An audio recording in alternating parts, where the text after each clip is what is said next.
Good day, and welcome to the webinar for the Macy Foundation's Catalyst Awards for Transformation in Graduate Medical Education. I am Peter Goodwin, Chief Operating Officer and Treasurer at the Josiah Macy Jr. Foundation. The purpose of today's webinar is to provide you with an opportunity to hear more about this special request for applications for the 2024 Catalyst Awards. We will share with you the background, the purpose, the application process, and the selection criteria for this awards program, now in its second cycle.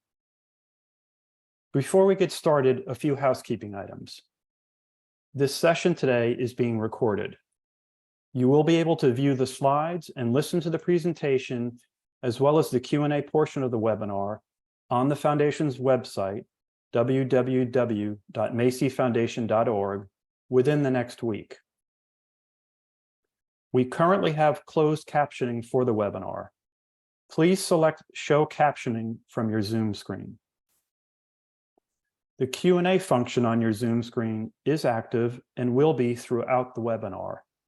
Please use it to pose questions to the panelists that relate to the content of this webinar.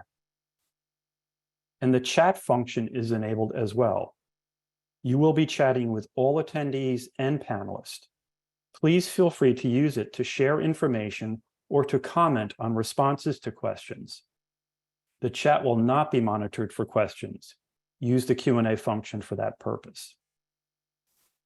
Today's agenda has two parts: a presentation by our president, Dr. Holly Humphrey, including a Q&A period with two of last year's awardees, Dr. Larissa Thomas from the University of California, San Francisco, and Dr. Christian Torres of the New York University Grossman School of Medicine. After Dr. Humphrey's presentation, we will open it up the webinar to general questions from those attending. And after that, we'll spend our final minutes providing some details to you that you'll need to know in order to submit your online application. And now I am pleased to introduce the president of the Josiah Macy Jr. Foundation, Dr. Holly Humphrey. Thank you, Peter. And thanks to all of you for joining us today to learn more about our second cycle of Catalyst Awards for Transformation in Graduate Medical Education. So why did we at the Macy Foundation decide to issue a second round of Catalyst Awards for graduate medical education? And I think it's very clear to me, and I'm sure to many, if not all of you, that the last several years have placed tremendous pressures on our graduate medical education system, and specifically on our residents, fellows, program director staff, hospital and health systems. And as those pressures have intensified, our patients and their families, of course, have encountered a number of challenges that go beyond even the baseline number of challenges that our patients face. And so as we try to provide medical care in the context of an increasingly polarized society, including public distrust, misinformation, and a whole host of challenges, we at the Macy Foundation are very committed to trying to help support our graduate medical education community, and specifically help our faculty and staff develop some of the tools that may benefit learners in the graduate medical education communities. We have an ongoing opportunity to try to improve our clinical learning environments, to reduce the physical and emotional stress that is felt by many, if not all, who are working in these systems. And as the challenges have become more intense, we have felt the need to provide more support to help meet those challenges. Now, it's sometimes the case that our historical legacies of training the next generation of physicians have sent mixed messages or messages that are really not consistent with the kind of profession that we hope to be and professionals who we hope to become. We have valorized neglecting our own self-care. We have oftentimes had policies or an informal hidden curriculum that includes presenteeism, going to work when you're sick.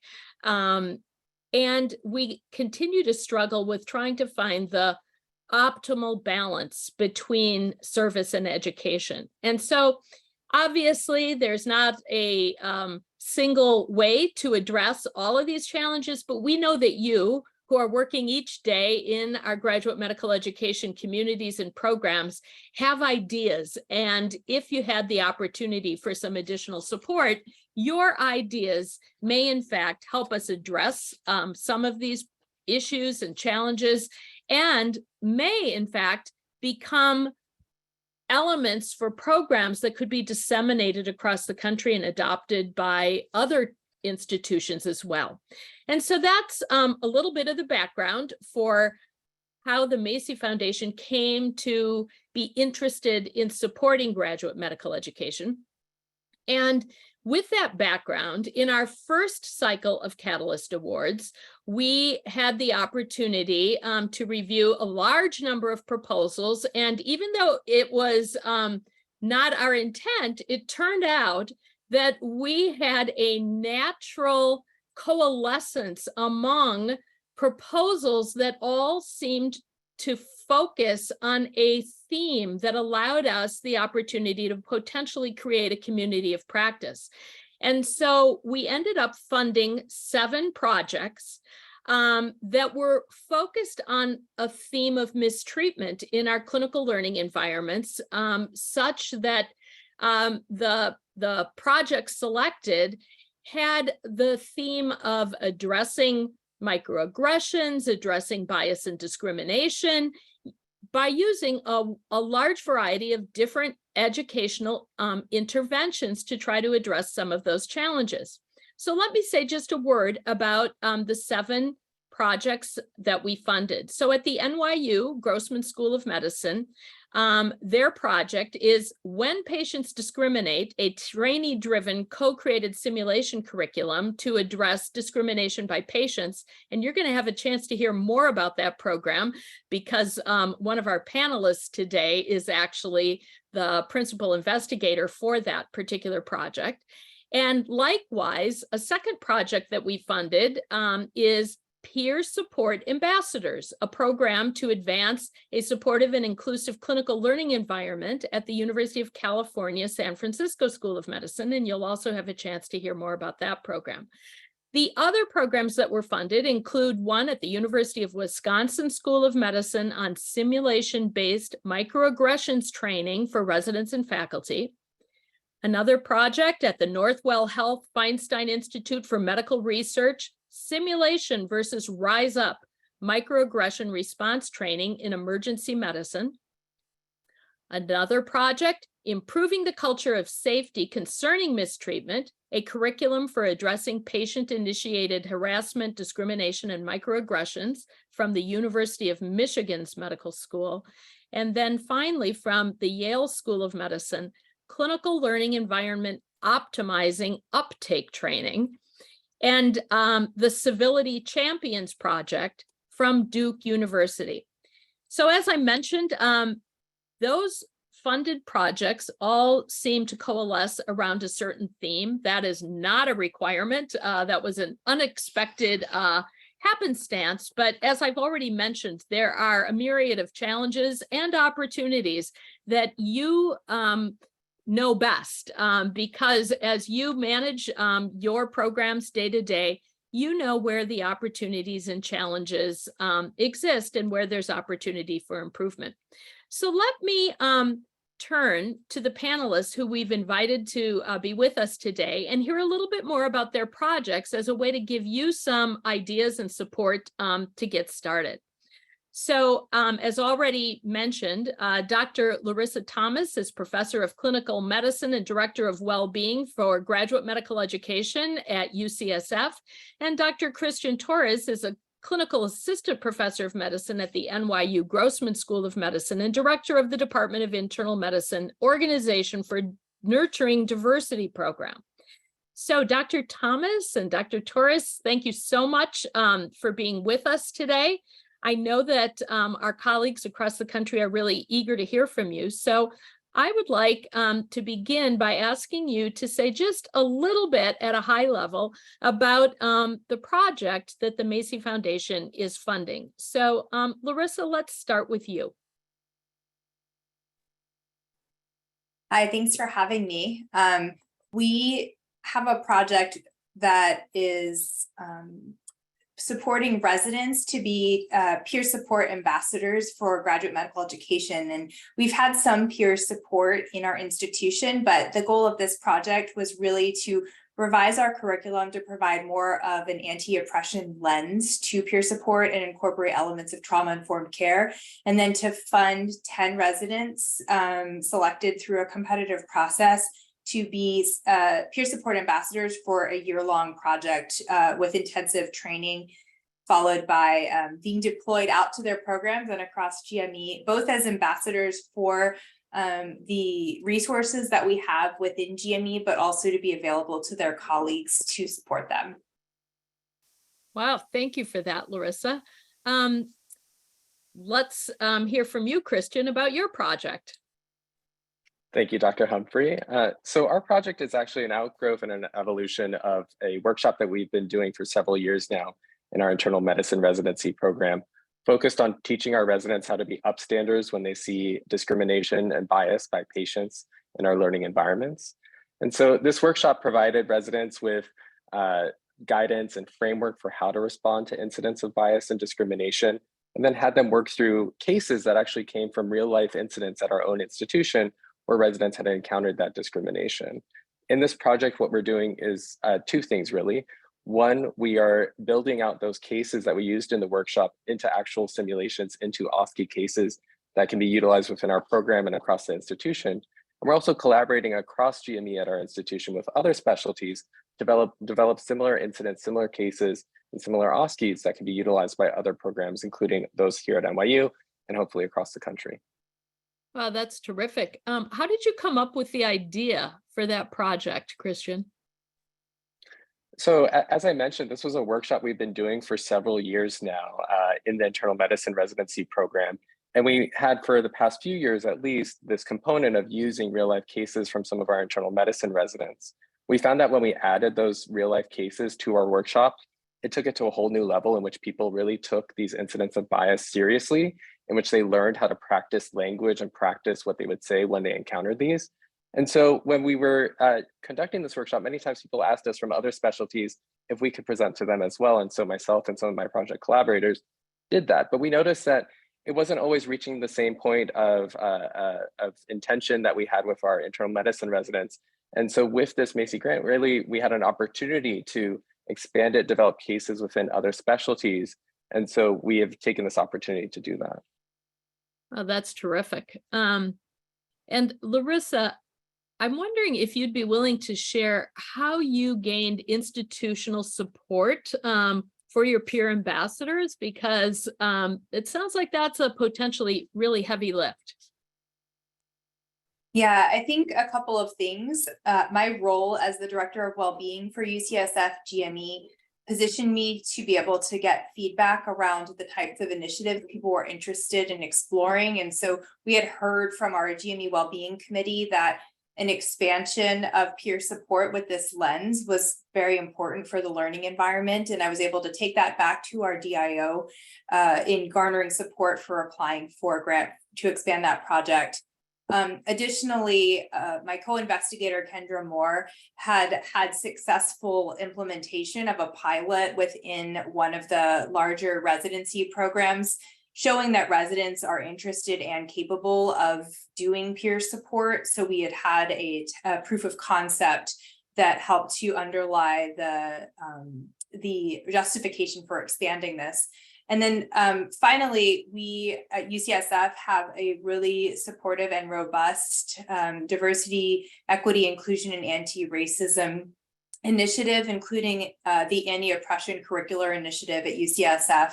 And our collaborators, Peter Ureste and Denise Davis, have expertise in this area, which helped us to feel confident that we would be able to have the resources and expertise to do this curricular revision with authenticity and the right approaches. So interesting. I know it's still fairly early on in your receipt of this grant, but are you able to say anything about how receiving this funding has affected your program or institution? Yes, well, first, I think it's a testament to all the work that the Macy Foundation has done prior to this initiative, that the funding was seen as very prestigious by our medical education community. It was well known. Most of the medical educators are members of the Macy listserv, and so I've got notification about this.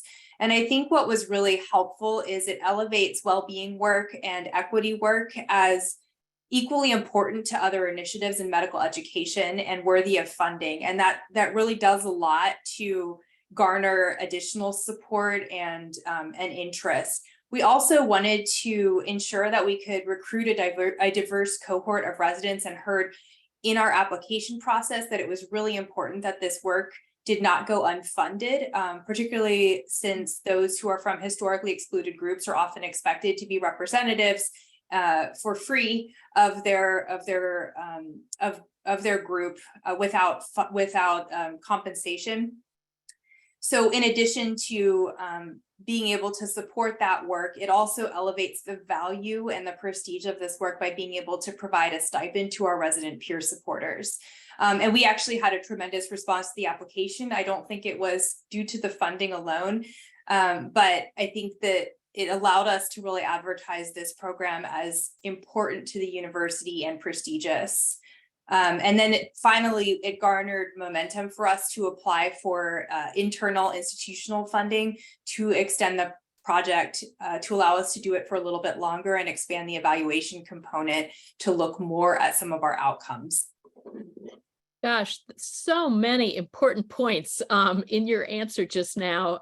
That's really terrific.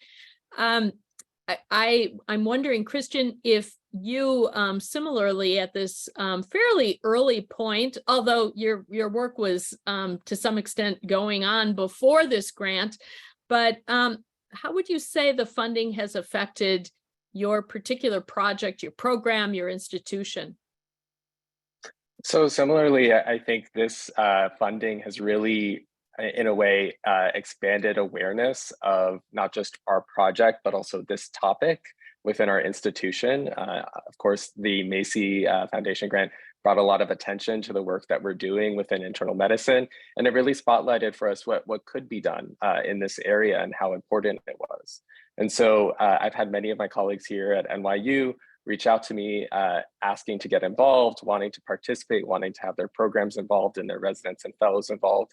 And so that's been really wonderful to see. I think this is something for years when it comes to patient discrimination that people were aware of and we just accepted, but people are ready to take action and build up a curriculum around this and prioritize it within the institution.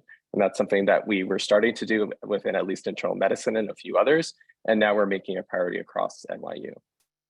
That is terrific. And I want to build on that just a little bit. And that is your advice for how to really legitimately engage residents in these kinds of projects and initiatives. It's very important to the Macy Foundation that the residents themselves or the fellows, the learners, are legitimately engaged and often leaders. Do you have any suggestions for how to do that?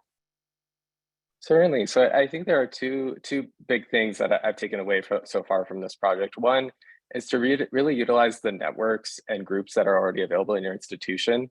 So I direct Diamond, which is our diversity and inclusion group within the internal medicine department.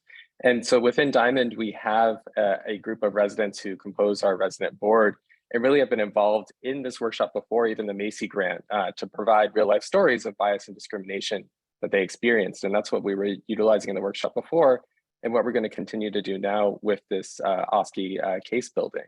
And so really having that core group of resident leaders who were interested in this has been completely foundational to our project. And so we have also found as we've gone on that there are similar groups across our institution and other specialties, other programs, where residents have put themselves forward to be leaders in diversity, equity, inclusion, and we're working with them as well now. The one other thing I would say is just briefly that, many residents, if you ask them about this in particular, if you ask them about discrimination, they will share with you incidents they've had. And in my role, I've encountered many residents who share stories. And after, of course, comforting them, discussing with them, addressing the incidents of bias, many of them are stoked into action and wanting to make positive change. And so we've tried to convert some of that energy into this project as well. And I think really recognizing that and utilizing residents who are interested in driving that change is really important. Those are terrific suggestions.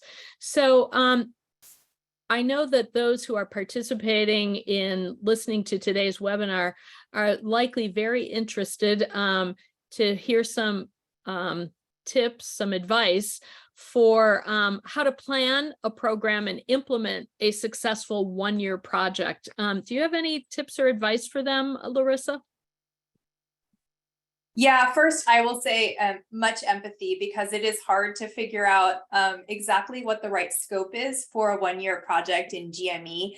I think I just want to amplify the point that Christian made, that our residents are really probably the best people to help partner in these types of initiatives. They are interested and inspired and passionate about doing work in this area. And if we can find and build on a project that has a proof of concept success, I think those are the projects that are easiest to apply for a one-year grant. So some type of pilot that has already shown that there's interest, enthusiasm, and successful test of concept.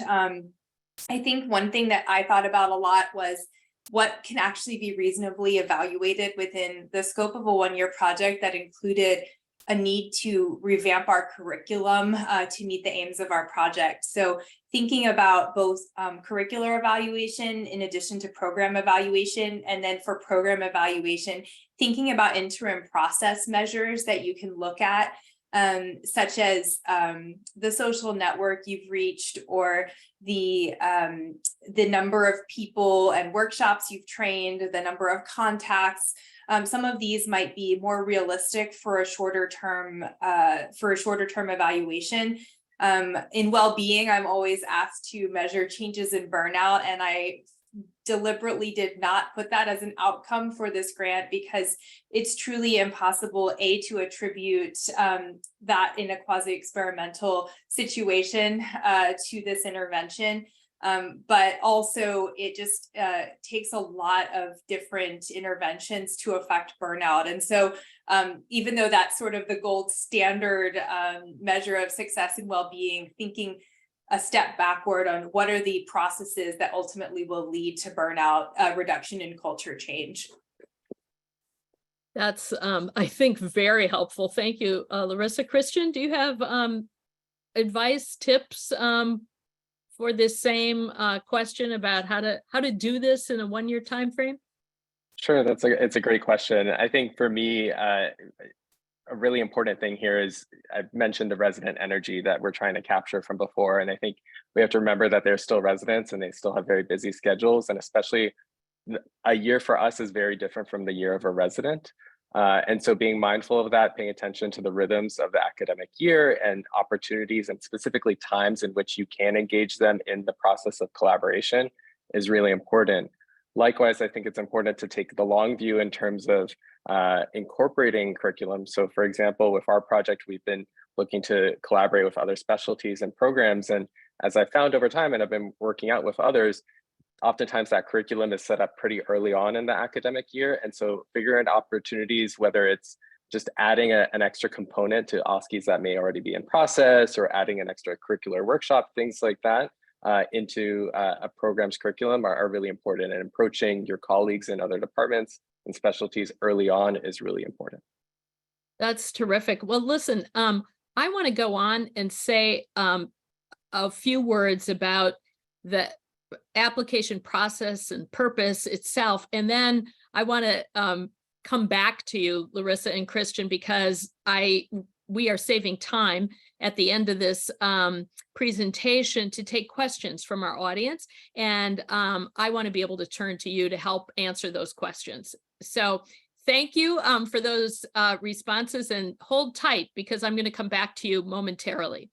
Okay, so just a word about the purpose of this program. I already mentioned in my opening comments why the Macy Foundation is interested in trying to support our graduate medical education community.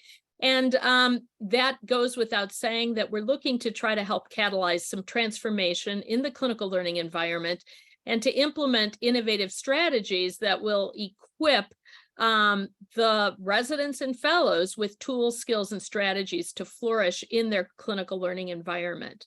Now, let me just remind you that there are so many opportunities, I think, to accomplish those purposes, but we at the Macy Foundation will focus ideally and optimally on one of our 3 priority areas, which are the areas of diversity, equity, and belonging in the clinical learning environment, collaborative, high-performing teams in the clinical learning environment, and navigating the ethical dilemmas that are in the clinical learning environment. So it's just a reminder to keep that in mind as you're thinking about the program that you may wish to submit in this application cycle.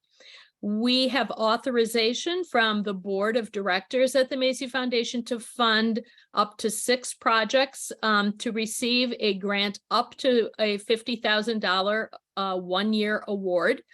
And we have a process that we have used to outline first who should apply and then how will we review those applications. So who's eligible to apply? Residents and fellows are eligible to apply, faculty and staff. And as you think about your program and who might be putting together that application, one piece of advice is to think about co-creating your application, bringing together multiple people from your GME community on a single project. We do not have any limits placed on the number of applications that can be submitted from an institution or even from a given program. So there are opportunities with the gates wide open to hear from you and the ideas that you have. So the application itself should include a description of the project that outlines the purpose, the methods that you're using for implementation of that project, the outcomes that you're expecting. And I think Larissa gave a beautiful explanation of maybe how to think about some of those outcomes that may not follow along traditional lines. It is helpful, I think, to a proposal when you are upfront about the barriers and limitations that you're expecting to encounter and how you plan to overcome those. Every good proposal should include a plan for assessment and dissemination of your work. And then we always look for ideas on how you plan to sustain the work once the funding goes away. It is very important that we know that your institution supports this program, and that can be conveyed to us with a letter of support from the program director and or the department chair. Let me say just a word about that. Very often, the program director is one of the principal investigators on a project. And if that's the case, we just want to make sure that the department chair supports this work that the program director is proposing. But it's also the case that very often there are faculty and residents who are putting in a proposal, and we want to make sure the program director is supportive of that proposal.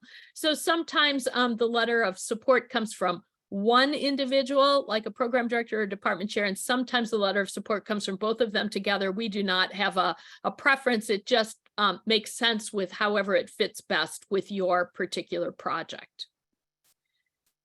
Okay, so in addition to the letter of support, we would like to have a bio sketch, and the bio sketch is a part of the application process that you will find on our apply for a grant section on our website. We need the bio sketch completed for no more than 2 principal investigators. Last year, and I certainly know this from my own experience as a program director, we had several projects that were proposed to us that had many people who were potentially primary investigators. And for our purposes for this grant, we're asking you to limit that to 2 people. You can have many other people involved in a leadership way, but the bio sketch should be from 2 primary investigators, even though there may be several more. And then finally, we also need to see a budget for your program. And as already mentioned, the award is for up to $50,000, and that is inclusive of indirect costs that are capped at 10%. Okay, so the selection criteria include what you see projected, the importance and originality, the sustainability, evidence of support from the institution, evidence of the co-creation that we've already spoken about, and something we've not yet spoken about is a commitment to attend a convening of all those receiving the Catalyst Award that the Macy Foundation will sponsor in the spring of 2025. Next slide. Okay, so the process that we'll use is an internal review process by Macy Foundation staff who will select a group of proposals to go to external reviewers who have a deep experience in graduate medical education and who represent multiple different disciplines in medicine. The external reviewers will score the applications and then return those to the Macy Foundation for final selection. Here are the key dates. The application process opens later this week with a deadline of September 15th. Award selection will be made by December 15th. Project funding to commence on February 1st. And the end of the project support is January 31st of 2025, so 1 year later, and then a Macy Foundation sponsored convening in April of 2025. Okay, we are now at the point of taking your questions, and so please use the Q&A function on your Zoom screen, and we will do our best to answer what is on your mind today. The staff at the foundation will be triaging the questions. Please use the Q&A function as Dr. Humphrey just mentioned. The first question, Holly, is around the possibility of a multi-institutional initiative under this program. Is that allowed? And if it is, are there any rules or anything that the applicant should be aware of? And do you have any thoughts on a multi-institutional application? Yeah, that is a great question. And Peter, I'm going to come back to you to invite you to comment on that in terms of the logistics. But let me just say that the idea is a good one because I know very often our GME community is working with a number of affiliated institutions, or perhaps you have an idea for a project on a theme that would be potentially good to try in a few different types of institutions. So in either of those scenarios, which are just the first 2 that pop into my mind, I like the idea. Now, there are some logistical challenges that I just want to keep in mind, and that is that it's important to us at the foundation that we have a point person and appoint institutions, so to speak, who's taking primary responsibility for either the main institution and their affiliates or multiple institutions that might form a consortium. So when we encounter an application, it could be the case that there would be 2 principal investigators from 2 different institutions, and you should make it very clear how you intend to engage and fulfill all those criteria that I outlined earlier. And then, Peter, I'd like to just turn to you in terms of any specific things we'd be looking for in actually administering the award when multiple institutions are involved. Yes, Holly, I would add to that by saying that we would expect to see one of those institutions to step up and be the lead institution. And by that, I mean, agree to be the grantee, since under this initiative, we're going to be making grants to single institutions. Once that grant is received, it is fine for them to use that money across institutions as appropriately. I would also add that under such a scenario, we would expect to see other support coming from those institutions to show that there truly is a commitment in that regard. And then lastly, I think it's important to remember the scope of the project. While it is we're interested in leveraging and expanding the project, it's important to take on something that is appropriate and doable within a 1-year time period, with then plans to then spread that to those other institutions as well. Thank you, Peter. Let's take the next question. Yes, Holly. The next question we have has to do with the letter of support. Who would be an optimal author of a letter of support for a project submitted by a DIO? Would it still be a department chair, or is a chief education officer a better individual? That is a great question. Here's my response to that, but feel free to go back into the Q&A if it doesn't fit with your particular setting. I think in the case of a DIO submitting a proposal, it would be important to see that the proposal has the support of the departments or the institution where this program is going to be implemented. So for example, actually, one of our current awardees, when they proposed a project that was going to impact the entire institution, they had letters of support from multiple department chairs. I don't recall exactly how many, but I think it was on the range of 6, maybe, different department chairs supporting the award. So that told us that at an institutional level, this was not just the great idea of a single individual who was going to put downward pressure on those below them to implement this, but there was really enthusiastic uptake and support at the level of the department, as evidenced by the letters of support from the department chairs. So that would be one model that you could follow. If your project is one that involves institutional strategy, then it could be better for that strategy to have support of individuals at a higher level, such as the chief executive education officer or the chief executive of the health system, depending upon where this project is going to be implemented. So I think perhaps the short answer to that very important question is think about where the project is being implemented and convince us that the locus of implementation has the support to make that project happen. So it could be below the level of the DIO, or it could be above the level of the DIO.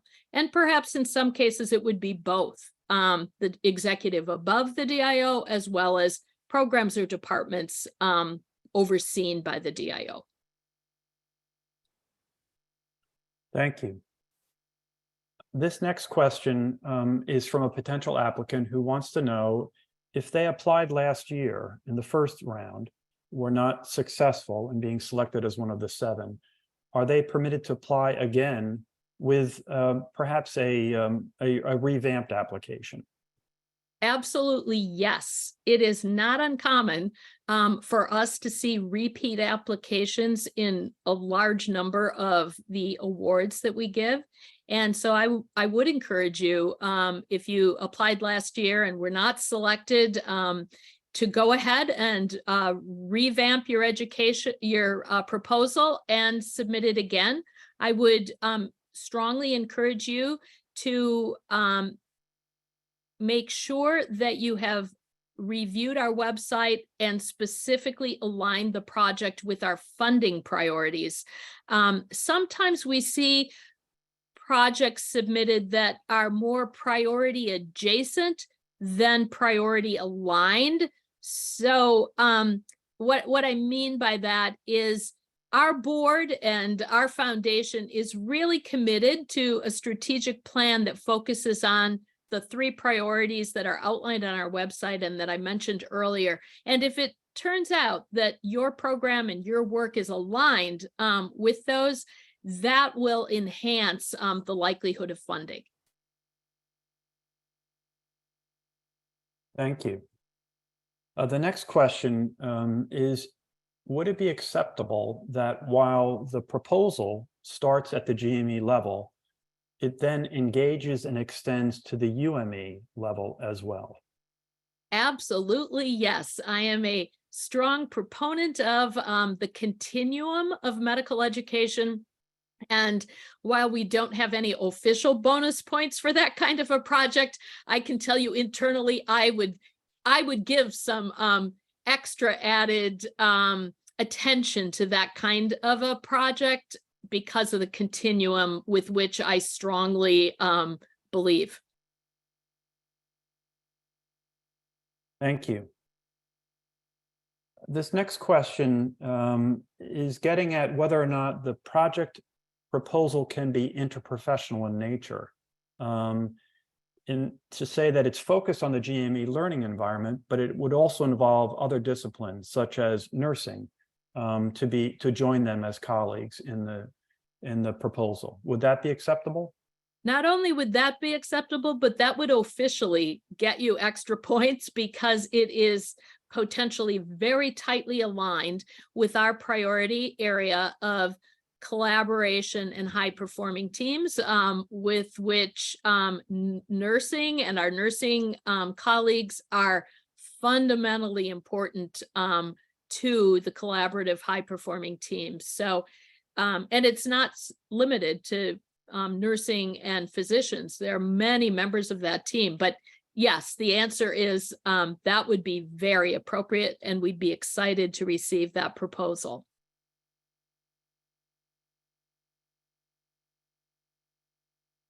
This is a very specific question about the budget. Are there any restrictions in terms of fundings around salary support or personnel support? Well, Peter, do you want to take that one? The restrictions are very few in that, first of all, it must be designated to tie directly to the activities of the project. Secondly, that it must be for personnel, associated fringe benefits, and other direct costs that are related to the implementation of the project. And the only hard restriction is around indirect costs, which Dr. Humphrey mentioned earlier is capped at 10% and has to be included within the $50,000 award. Thank you, Peter. We have a number of questions. Here's a question from an individual that uses the term CHW, community health worker. They're using community health workers in their clinical care teams to function as clinical health worker preceptors to learn skills and collaborate on community solutions. is this appropriate as fitting within the scope of the Catalyst Awards program? Thank you for asking that question. It sounds like a terrific program and a great idea. However, just based on this description, it may not fit with the Catalyst Award. The Catalyst Awards are specifically for graduate medical education, and that is for post MD or DO graduates who are engaged in the period of residency or fellowship training. And based on your question, it sounds like this may be more of a medical school initiative. However, it could be that I'm misinterpreting the question. I just want to highlight that the Catalyst Awards are for essentially residency and fellowship portion of your of training. If those community health workers are engaged with residents and fellows, then absolutely it would be appropriate for the Catalyst Awards. If they're not engaged with residents and fellows and instead only with medical students, then I would encourage you to consider applying for a president's grant or a board grant, again, directly from the Macy website, because your idea is one that potentially does align with our priority areas and with our interests at the Macy Foundation. But based on what I heard, I'm not sure that it fits with the Catalyst Awards. You should feel free to reach out to us at the Macy Foundation from our website if you want to discuss that further. Thank you. Holly, can you speak to the funding success rate between the Catalyst Awards and the board grants? And if a project has a longer goal, is it something that they should consider applying to as a board grant? Oh, that is another great question. So the Catalyst Awards, we had between 60 and 70 total applications, and we funded 7. We went into the process expecting to fund 6, but when we had this community of practice, we went ahead with a 7th award. So that just gives you a sense of our first year with the Catalyst Awards. That is completely separate and distinct from our board grants. And our board grants would be in some ways much more difficult to give you a success rate. And that's because with a board grant, we invite you to submit a letter of intent. And when we review the letter of intent, not a full grant application, because we want to signal to you right up front whether this is an idea that we believe has a good chance of succeeding with our board. If it does, we reach out to you and we begin a series of Zoom meetings or telephone conversations to work with you and your idea to fashion it so that before we put it in front of our board, it has a very high success rate. So it's different because we work with you in an iterative process in the way that I described. So I hope that helps. Now, to the second part of your question about if you have longer term goals, should you apply for a board grant rather than a Catalyst Award? I think we heard earlier in this webinar from Christian about his project that he's been working on in a few different ways. And it turns out that what started as a smaller project grew into something bigger because of the Catalyst Award. But I don't think he's going to be finished with his project at the end of the Catalyst Award. And it's potentially a really nice example of how you may pilot an idea, and sometimes the piloted idea is appropriate for one of our President's Grant Awards, just a smaller idea to see if it's going to work. So the multi-year nature should not limit you from consideration for a Catalyst Award. I think the way to think about a Catalyst Award is that it should fit squarely in the environment that impacts the day-to-day lives of residents and fellows who are in post MD or DO portions of their careers. And if that's the group who are being directly impacted by this funding, it's very appropriate for a Catalyst Award. Thank you.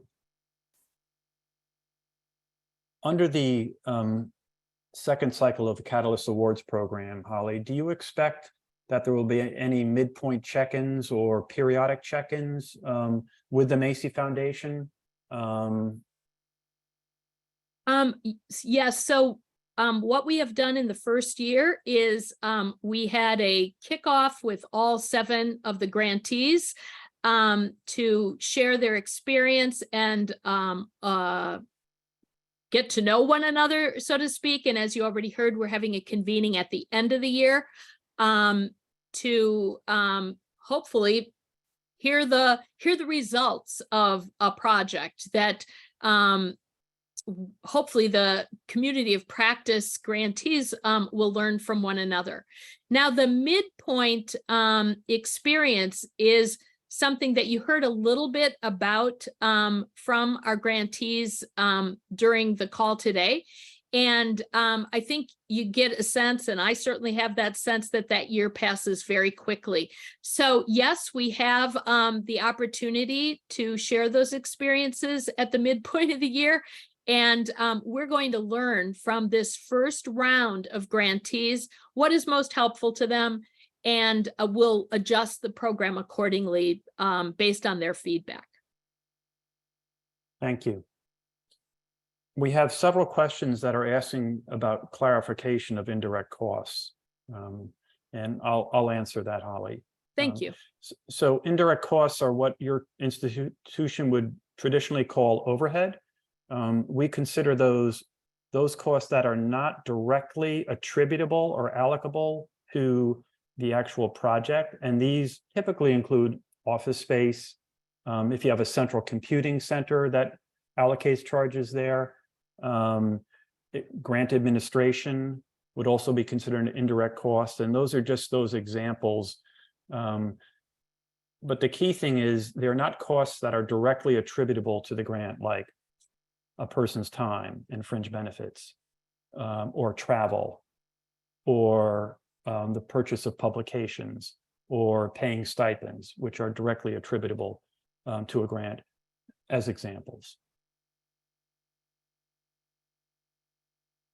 Staff is monitoring the Q&A, and I do not see any new questions there. We'll give it a few moments to see if there's any final questions, Holly, before I turn it to you to begin the wrap up. Okay, thank you very much, Peter. We'll see if there are additional questions submitted. I want to give an opportunity for our panelists to say a word after they've listened to these really specific questions about funding and hear whether they have any final words before we wrap up today's webinar. So, Christian, any final words based on the questions that you saw submitted? So I think I partly want to echo the comment I made earlier, and I think hearing also these questions as well about the process, that, you know, really speaking with your residents and fellows, your house staff, about what would change their environment, what would change their safety, what would change the quality of the learning environment, their well-being. I think asking that question is really important as part of this process, and will really also help you find a group of individuals who want to engage with you and collaborate on it. And I think speaking to that multi-year versus 1 year point, this is something, our project is something that, you know, we imagined doing, I would say 5 years ago, but just never had somebody really push us in the way that the Macy Foundation has been able to do with this funding. And so, you know, this is the next step. This is the evolution of a workshop we were already working on, and we've just picked things into high gear, which is really incredible. And I think it's something that we'll continue to do after the 1 year, of course. So I think finding what's really important to your house staff, and then also finding ways that you can evolve a curriculum or something similar that you may already have. Great advice, Christian. Larissa, do you have any final comments? Yeah, I would echo what Christian said. I think those of us who work primarily in graduate medical education definitely are driven by our learners, and the grants I think that are most successful are the ones that are grounded in authentic interest on behalf of the learners. I would say, I don't know if I speak for others, but those of us who are educators, sometimes evaluation and sustainability can be an area of relatively less experience for some of us. And so partnering with an evaluation specialist who can help you design an appropriately scoped evaluation that doesn't try to do too much or too little, and really helps to demonstrate how you'll make your project sustainable and build a case for sustainable funding either within your institution or from other sources, is a way, I think, to feel a little bit less intimidated by having to have a soup to nuts project within the scope of 1 year. Yeah, wow. Thank you for emphasizing that. Larissa, that was, I think, very helpful and can take what seems as if a very intimidating process and make it a lot more accessible. So thank you for that. Holly, we have one question just come in, and we'll make this the final question of the webinar. Earlier on, you spoke about addressing the Foundation's 3 strategic priority areas, and that the application should be one that is feasible in terms of what it can achieve. Are there any other qualities that you can add that might make an application particularly competitive? Yes, thank you for asking that question. And let me first clarify that a great proposal does not need to meet all 3 of our funding priority areas. It needs to ideally meet at least one of the funding priority areas. Many of the proposals actually do touch on more than one priority area, but I just want to clarify that you do not need to meet all 3 of those funding priority areas. So what makes for a successful application? I actually think you heard the kernel of what makes for a successful application from Christian and Larissa, in that both of them just emphasized the authenticity for the learners themselves. So what are the residents or fellows really energized around? What would make their learning experience a more effective experience for them? The more that can be the focus, and to the extent that the answer to that question aligns with one of the Macy Foundation's 3 priority areas, I think you have the first and most important step to a successful application. The other elements of a successful application are many, but would include the extent to which we can see legitimate engagement from the individuals who will be both participating in the project and impacted by the project. And so that's one of the reasons that you heard me emphasize co-creation, where we see chief residents or residents who are actually some of the principal investigators and authors of the proposal itself, I think really helps. If there is a proposal that is going to be interprofessional and collaborative with other members of the team, we want to see authentic engagement of a meaningful engagement with them. And then there are a lot of things that go into a successful proposal in terms of clarity of your purpose, the aims, and how you plan to evaluate that. And I think Larissa just gave some excellent advice about how to approach evaluation.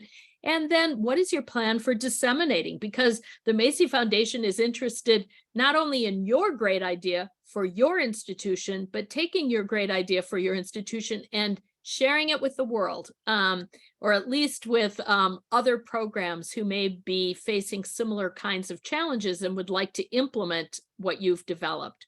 So I hope that's helpful. We have certainly enjoyed taking your questions today, and I want to turn it back to Peter to finish today's webinar. Thank you, Holly. Some final housekeeping notes. We are utilizing an online application for this program. To access the online application, you must first go to our website. The URL is listed here, www.macyfoundation.org. Click on the grants button in the navigation bar and go to the Catalyst Awards page. Once there, you can click on the Apply Now button and you will be directed to the online application platform to start your proposal. As you apply, you will need to register first and create an account. You will also need to get the tax ID at your school as part of the registration process. And once you've registered and logged in, you may save and return to your application as often as you like prior to submitting it. If you have questions during the application process, you may email us at info@macyfoundation.org. But before you email us, we encourage you to review the website at the URL on this slide. We'll continue to update the webpage throughout the open application period. And finally, as a reminder, by next week, a recording of this session, both the audio portion and the slides, will be available on our website. Thank you to all attendees for participating. Thank you to our panelists, and have a good day.